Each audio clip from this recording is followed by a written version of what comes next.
ঢালিউড অভিনেত্রী মাহিয়া মাহি বিচ্ছেদের পর সন্তানকে নিয়ে বেশ ফুরফুরে মেজাজে আছেন। বন্ধু বান্ধবীদের সঙ্গে সুন্দর সময়ও কাটাচ্ছেন। শুধু তাই নয়, নতুন উদ্যমে কাজে ফিরেছেন এ অভিনেত্রী।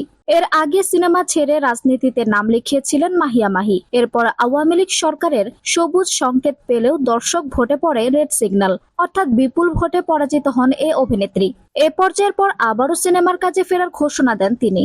সিনেমা আর রাজনীতি নিয়ে রাজনীতির মারপ্যাচে ব্যাপক সমালোচনার মুখেও পড়েন মাহিয়া মাহি।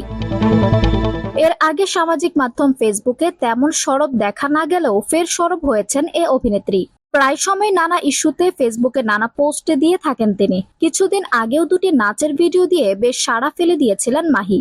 এবার অগ্নিখ্যাত এই অভিনেত্রী নিজেকে ছাগল বলে জাহির করলেন।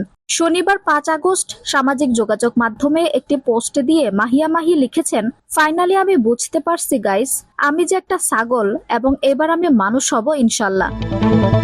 উল্লেখ্য, মাহিকে সবশেষে শাকিব খানের রাজকুমার ছবিতে ক্যামিও চরিত্রে অভিনয় করতে দেখা গেছে।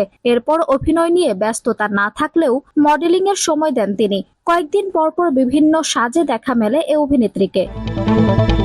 আঞ্জুম হক আরবি, টাইম নিউজ ডেস্ক।